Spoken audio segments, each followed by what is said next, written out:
Virgo, what if what is about to happen in the spiritual world in this last week of July is not an event in the sky, but something that is already moving very slowly within you? You've probably heard this in many different forms lately, that something big is going to happen, that the universe is organizing itself, that you'll feel it first.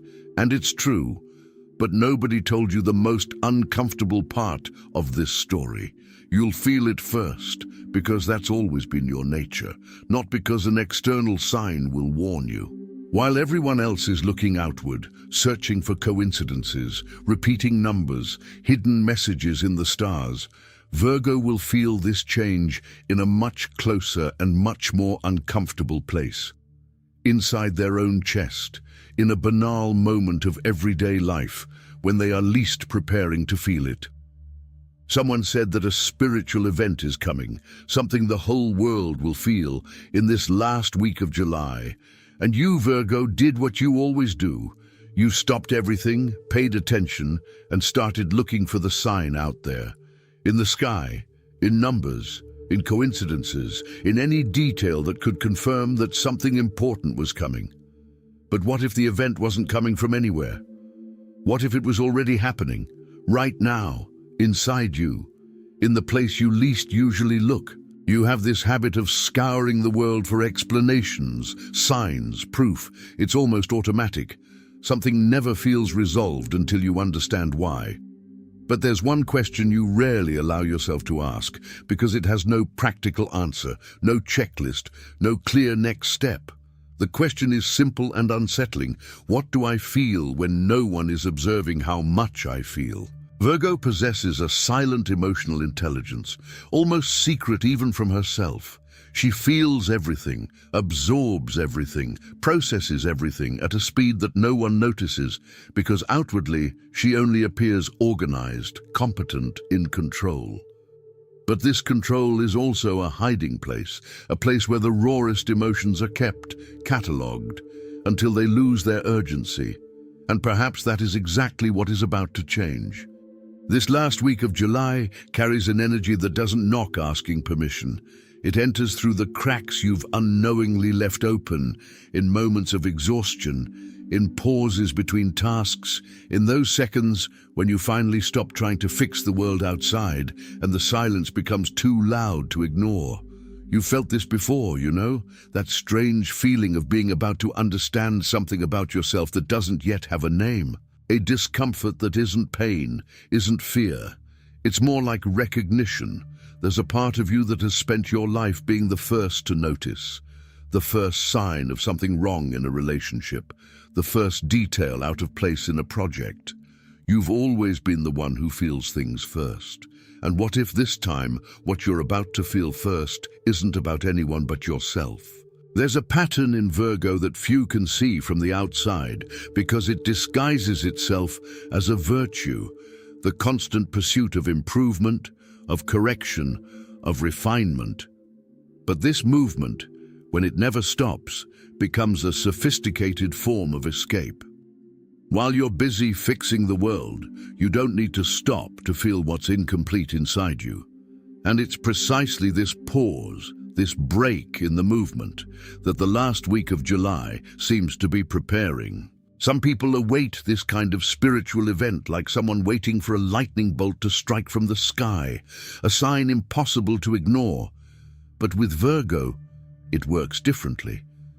The change arrives quietly, disguised as a repeated thought, a sudden desire to be quiet, a tear that appears for no reason while you're organizing a drawer for the third time that afternoon. Have you ever noticed how the most important revelations don't arrive in grand moments, but rather in those small instants that you hardly remember afterward? The more someone trains their mind to perceive everything around them, the harder it becomes to perceive what's inside, because what's inside doesn't ask permission. It doesn't organize itself into categories. And perhaps that's why, when that July energy hits, it won't announce itself as a spectacular event. It will appear as a small, almost silly question that you'll try to ignore the first time, but that will come back. in another form on another day, disguised as irritation over something small, or as tiredness that doesn't match the size of the task you were doing. And then you'll ask yourself again, why this feeling insists on appearing right now, right at this time of year. It was while searching for answers to this that I found this digital book. The divine path that guides your zodiac sign to a life of purpose doesn't talk about signs in the sky or generic predictions. It talks about what happens when you, Virgo, stop looking for clarity outside yourself and finally learn to recognize what has already been processed inside, but has never been heard. It's an invitation to exchange the unseen inner perfection for real discernment, the kind that is born when you stop analyzing yourself and truly begin to listen to yourself. You are here now because something in this text touched a place you normally keep hidden. This discomfort is still active, still demanding attention, and it doesn't usually wait politely until you are ready to deal with it. It demands it now, while it's still open, while you can still feel it without over-rationalizing. The link is in the first pinned comment, but be aware, this content may be taken down. Click now and download your copy. Tell me in the comments, when was the last time you felt something important coming but chose to ignore it because you were too busy analyzing something else? There's an image that perfectly explains what goes on inside Virgo, even if she's never thought about it that way. It's the image of an ancient cartographer, one of those who spent their lives drawing maps of territories that were never their own. He knew every river, every mountain curve, every border of the place he was mapping for someone else to cross safely. But at the end of the day, he would put the map away in a drawer and return to a house he himself had never drawn. You do this all the time. You map the feelings of the people around you with absurd precision. You know when someone is sad even before they admit it. You sense the hidden tension in a room before a single word is spoken. Your talent for perceiving the invisible in others is almost supernatural. But every now and then you come home alone with your own feelings and you have no map at all, no path drawn. Just raw territory, nameless, without defined borders. It's strange to think that someone so capable of deciphering the emotional world of others could feel so lost within their own. But perhaps the reason is simple. Mapping the other requires distance. It requires observation. Mapping oneself requires entering the territory without leaving it at the same time. And that, for Virgo, is uncomfortable in a way that she rarely admits aloud. This last week of July seems to be calling for exactly that. Not another new map to hand over to someone, but the courage to finally draw, however trembling, the first stroke of your own inner territory. Now imagine a weaver, one of those who work with fine, almost invisible threads, transforming the chaos of a tangled ball of yarn into a firm and organized fabric. She spends hours securing each thread in the right place, adjusting the tension, correcting any knot before it ruins the entire pattern. The result is always impeccable. But there's a detail that no one notices looking at the finished fabric. The tighter the yarn, the harder it is for the fabric to breathe. Virgo weaves its own life in this way: routine, responsibility, attention to detail, all intertwined with such force that from the outside it seems perfect. But inside, this constant tightening exacts a silent price. Emotions that should have room to move remain trapped between the threads, waiting for a break that never comes. Because to Virgo, stopping the tightening seems synonymous with letting everything crumble. But even a well-made fabric needs slack, intentionally loose threads, spaces that allow movement without tearing. Without that, any unexpected tug, any strong emotion that appears without warning, threatens to tear everything apart at once. And perhaps that's what you've been feeling lately, a strange urge to loosen something you've always kept rigid, even without knowing exactly what it is. The question that remains is uncomfortable, but necessary. What would happen if you allowed a part of your life to be just a little deliberately imperfect? A watchmaker spends his life adjusting tiny gears, each dependent on the previous one, each movement calculated so that the whole thing works flawlessly. 1 millimeter out of place, and the entire watch slows down, or worse, stops. It's a job of absolute patience, of attention to detail that most people will never notice, much less appreciate. Virgo lives like this, adjusting invisible gears all day long. The household routine, family commitments, work deadlines, the small emotional maintenance of the people around her. She keeps the mechanism running, even when no one notices the effort behind it. And there's a silent pride in that, a sense of usefulness that sustains her self-esteem in a way that few understand. But every mechanism has a wear limit, and there's a question the watchmaker rarely asks about the watch he carries in his heart. Who adjusts the gears of someone who spends all day adjusting the gears of others? There comes a point when this question stops being philosophical and becomes real pain, silent, almost shameful, the kind no one shares because it seems too small to be taken seriously. And once you truly feel it, there's no pretending you didn't. A beekeeper learns early on that you can't force a hive to produce honey faster than it can. They can tend to the hive, protect the bees from the cold, ensure there are flowers nearby, but the honey itself follows a process that doesn't obey any rush. Interestingly, it's also one of the most dangerous professions. One sting, and the entire body can react in unpredictable ways. Virgo approaches their own emotions like someone approaching a beehive without adequate protection, with extreme care, with respect, often with fear disguised as caution. They know that something valuable, something sweet, lies within. But they also know that a wrong approach can hurt in a way they are not prepared to feel. So when in doubt, they prefer to observe from afar, cataloging the behavior of their own emotions like someone studying a dangerous swarm, instead of simply putting their hand inside and accepting the risk of being stung once or twice. But there's a truth that every experienced beekeeper knows, and that Virgo is still learning. The more afraid you are of the hive, the more clumsy your movements become near it, and the easier it is to be stung unnecessarily. True calmness doesn't come from avoiding contact. It comes from knowing your own swarm well enough to move naturally within it. This week carries precisely this invitation: to stop observing your own emotions from a distance, with thick gloves and protective clothing, and finally bring your bare hands closer to what you most fear feeling. Because it is exactly there, in that unprotected approach, that the sweetness you've been putting off tasting for years resides. Perhaps you're still wearing thick gloves, observing from afar what you feel, cataloging instead of touching. It's in these moments, when distance has become a habit, that the divine path that guides your zodiac sign to a life of purpose becomes useful. It doesn't ask you to face everything at once, but teaches the discernment to gradually approach without the self-criticism that Virgo carries as protection.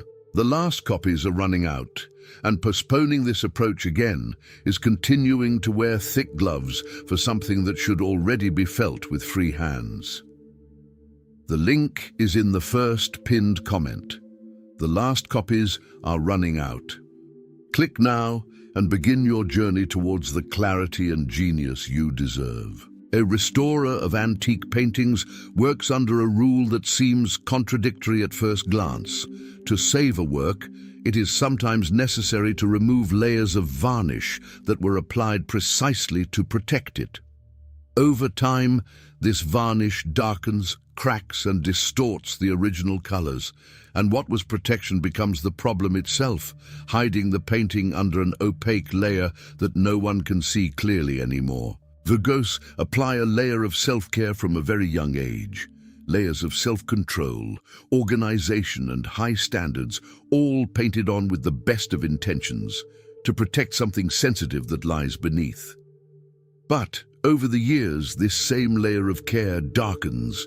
It becomes automatic internal criticism, the voice that points out flaws before acknowledging merit, the constant feeling of never truly being ready, good enough, or finished. The restorer's work demands something that Virgo has enormous difficulty doing, trusting that there is something valuable beneath the dark layer, even without being able to see it yet.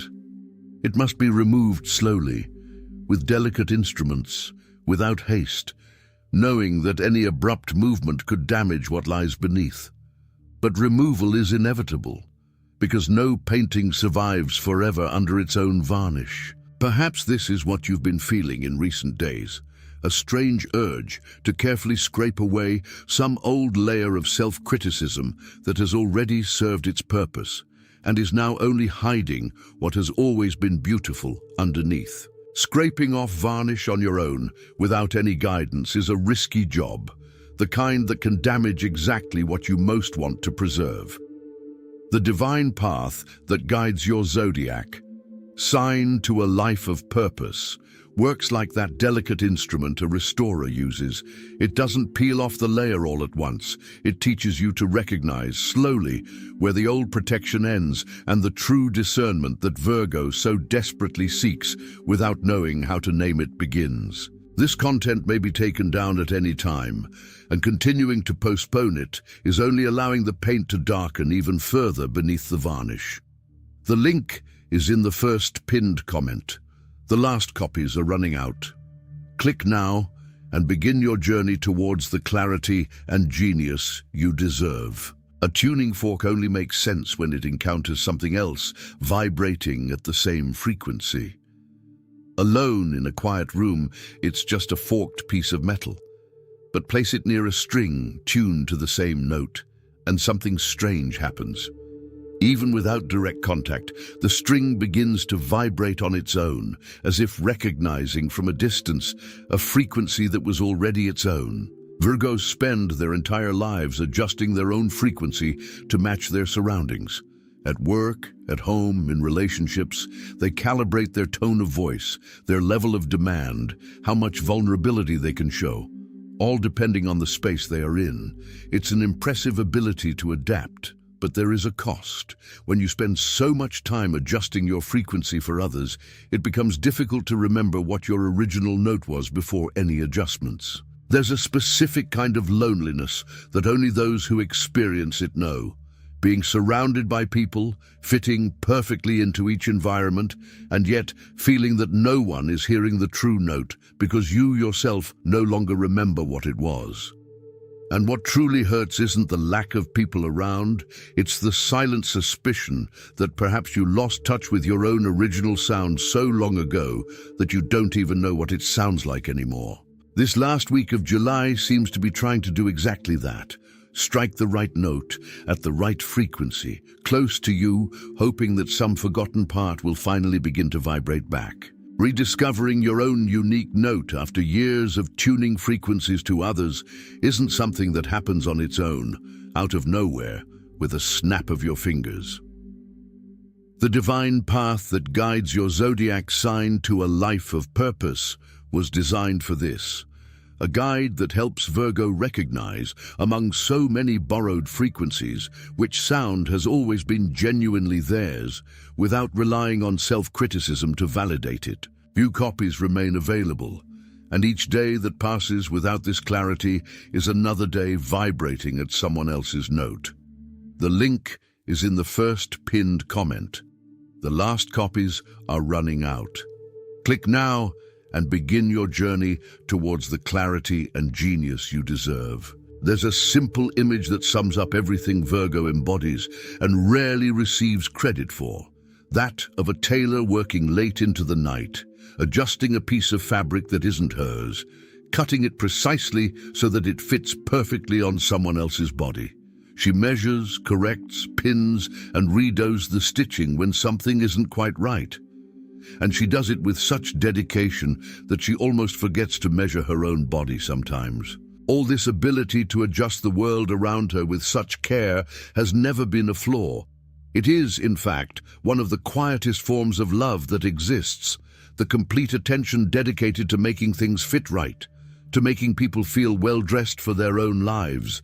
But true love to last also needs to turn inward from time to time. It needs to measure who is sowing, not just what is being sown. This last week of July didn't bring a lightning bolt from the sky or any spectacular sign that anyone could point out from afar. It brought something more like a tailor stopping for the first time in a long time to pick up her own measuring tape and measure her own shoulder, her own waist, her own way of being in the world. A small gesture, almost invisible to those looking from the outside, but enormous for someone who has always put everyone else first. You will be the first to feel this, yes, but not because some external cosmic event will knock on your door like an announcement. You will be the first, because you always have been, because that is your deepest nature, to perceive first, to feel first, to understand first. And this time, for the first time in a long time, this gift will gently turn inward. There's no rush in this. There are no deadlines, no pressure, no need to solve everything at once, because that has never been the nature of good sewing. It's done stitch by stitch, with patience, with the same delicacy you've always offered to everyone but yourself. And perhaps that, after all, is the true magic hidden in Virgo, not the perfection she pursues out there, but the silent tenderness she is capable of offering when she finally decides to sew her own clothes with her own hands.